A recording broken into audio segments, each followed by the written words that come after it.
Lamman keenya hin gahan jedhe. Maanni wal harkatti qabu. Akkamitti akkati sammuu keetti fudhattu baay'ee tokko ulfaata jechuudha. Anarraa isa keessummeessaan ture. Baay'ee waan jabaa tokkoon keessummeessaa ture jechuudha. Yaa baay'ee ulfaata inkaan isinii even gaa'ila miti. Ani intalli kun nyaaraa addattee dhufte gaafan ani jedhu waanuma qalladu isinitti fakkaata dhugaa dubbachuudhaaf jechuudha. Wal harkatti qabuu maaltu fide lachan keenya fuu hin gaha. Intaloo qaaruu keessaa simii haayimoo wanni ta'e wanti namicha maaltu akkana si godha bade. Maal intala koo nama biraa dhabdeeyyuu nama biraa dhiira biraa dhabdeeyyuu moo waanuma mucaa kana boochistee maraachituuf qabda. Ani naaf hin galle kan kee kun jechuudha.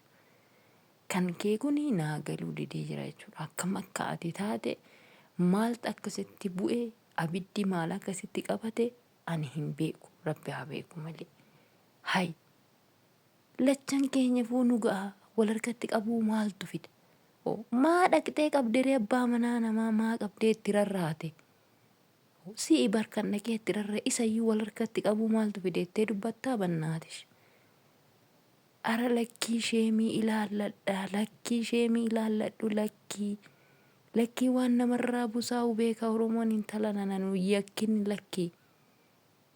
Maaloo maansi godha amma maan ishii kana hin dhugdaa ishii waraabbattee dhugdaa mee biyyee nagaay waraabbattee dhugdaa maal ijoo namni akkanaa maaliin jedhe baraan dhugaa garaakoon na gubate viidiyoo ishii kaleessa laaleetuman calishiidhaan jedhe dhugaa waaqa waan isiitti dubbadhu dhabe maalin dubbadha.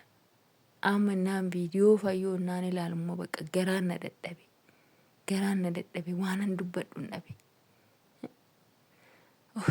Nagaan isiniif haa ta'u kabajamtoota hordoftoota koo akkam jirtanii nagaa qabduu nagaan qabaanii galata rabbii homaan jennu jajjabaataa jirra siree cabsii ka'ina waan jedha namni biyya kana naa bitu ta'e hin beeku jidduudhuma nan immoo waa'ee kan kosaasa'a. Innaa dhufanii nama eebbisan siree cabsii ka'ina waan jedhu naa bitu immoo jarri isaan kun maaliif akkana naan jedhu hin jedha. Innaa dhugaa baay'uma tokko hin gadde jechuudha baay'uma tokko kanan duraan gaddirraa gadda deebi'ee na gaddisiiste dhugaa intalli kuni jechi ishiitis nama ajaa'ibaa haasan ishii bakka afaan guuttattee akkuma nama waan gaarii godhee jechuudha. Akkuma nama waanuma gaarii tokko hojjete akkuma nama haala gaarii keessa jiru innaa aan lachan keenya foonu ga'a wal harkatti qabu maaltu fide maaltu akkana si godha hoo maaloo haadhoo koo isheen hin barbaadu jettee hin dandeessi abbaa ilmoo ishiiti akka barbaaddetti dubbachuu dandeessi. Kan irratti dhaqeetii darrabame kan irratti deemee raawwatee nama namaa dhaqee yaabbate sidha. Ati irraa gadi bu'i taa'i nama siif ta'u barbaaddadhu laaxxee kan akka kan keetii jechuudha. Kan tidaarii hin qabne kan ilmoo hin qabne yoo danda'ame yoo hin danda'amin immoo shuukar maamii immoo shuukar daadii isa jedhan sana jechuudha. Shuukar daadii jedhama miti shuukar maamii jedhamtaati. Kan akka kan keetii jechuudha. Kan akkasii barbaaddadhu kan gellakkisee olii gadi deemee tallaxallaxamu jechuudha. Si galee kanaaf iyyuu maa maraachitan intala namaa maraachiin. Ati ofii keetii giiftii koo qabbaneeffatte jetti mucaa namaa asii maraachaa jirta jechuudha. Tokkoffaa immoo fayyoon haalli amma ishiin itti deemaa jirtu gara seeraa minaamin inni jettu kuni amma yoo seerri iyyuu jalqabee isa dhugaan isinitti hima jechuudha. Maalaanis gara seeratiin deemeen ture mitiire namni waan keessa darbee hin beeka waan ta'eef akkasuma immoo warri waa'ee seeraa beektan ni jirtan. Yaa'u namoota baay'een viidiyoo ishii kana laaluu dandeessu tarii akka carraa ta'e immoo viidiyoo koo kanas akka carraa ta'e namni viidiyoo koo kanas immoo dhaggeeffattan jiraachuu dandeessu jechuudha. Mana seeraa keessa yookiin immoo namoota waa'ee seeraa hojjetaniin walitti dhiyeenya kan qabdan yookiin immoo waa'ee dhimma seerichaa akkam akka ta'e warri beektanii jechuudha.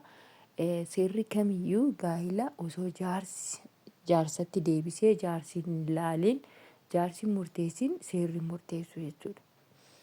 Seera kan bakka kamiyyuu hodhatte seerri ilaalee fi dhaddacha irratti qabamee fi jechuudha dhiyaatanii sanaan booda maal godhaa jaarsatti deebisa jechuudha gadi. Jaarsi rakkina jara kanaa maaltu akka jiru akkasuma immoo intiniidhuma isaanillee qabeenyuma isaanillee kan to'atu jechuudha. Deebisee raawwatee maal godhaa jaarsa qabatanii jaarsatti akka deebi'ee jaarsi isaaniif ilaalu taasisa jechuudha seerri. Yoo danda'ame gara seera sanaatiin jaarsi yoo dhaqee ta'uu isaaniif ilaalee jaarsi araarsuu danda'a jechuudha. Seerris ni deeggara kana. Seerri amma isiin gaa'ela narraa dhiigaa itti raawwattee dhattee gaafatti yoo taate atattamuma dhammuma kana gaa'ela ishiin diigan. Gaafa wanti hundi murteeffamee ilaalameeti jechuudha. Waan hundinuuyyuu callifamee akkamatti dhaqee gaa'ela diiguun barbaadedhanii diiguun hin danda'amu jechuudha. Akkasuma immoo bakka inni hin jirretti gaa'ela diiguun barbaada jettee raawwattee waraqaa kana dhiyeeffachuu hin dandeessu. Dirqama inni dhiyaachuu qaba jechuudha. Inni dhiyaachuu qaba. Innis gaa'ela kana inni diiguu barbaada moo diiguu hin barbaadu? Rakkinni gaa'ela kana isaan diigsisu maalidha? Ganaa waa hedduutu jira jechuudha. Waa hedduutu jira. Waan qallaalii miti. Akka qallaalitti miti jechuudha. Gaa'ela jigsuun yookiin immoo gaa'ela diiguudhaafi akka qallaalitti miti. Poroosesii baay'ee nama gaafata. Callisanii akkuma lawu jedhaniitti seenanitti lawu jedhanii keessaa ba'u miti jechuudha. Keessattuu warreen samanaa godhataniitiin jiran. Ammas immoo deebisee warreen akkanumatti kunuu akka ishee kanaa jechuudha. Akka kunuu ishee akkas maqaa namaa yakkaatii jirtu kanaa zawwi jettee seentee yoo tarii akka carraa ta'ee ilmoo godhatanii ilmoo sana gahee ilmoo sana argachuudhaaf immoo ishiniyyuu kan deemtu yoo ta'e tarii akka carraa ta'ee ilmoon sun dhiigni ilmoo sanaa ilaalamee sana booddeedha jechuudha. Wanti murtaa'uu kan murtaa'uu qabu. Malee akkanumatti zawwii jettee seente raawwattee zawwii jettee keessaa baata miti. Kanaaf yaa fayyooti yaa taragaaga'ii. Kanaafis ijoollee obboleewwan kan keetis namuma kamiyyuu jechuudha. Kana keessatti waa'ee gaa'ilaa keessatti nama of jidduu galchuun baay'ee gadheedha. Obboleewwan keetis maatii keetis hanga siif danda'ametti odoo keessa galchuu baatte gaariidha jechuudha. Akka kan kootitti yoo tarii akka carraa ta'e gara seeratiirraa gara jaarsatti isiniif deebi'i.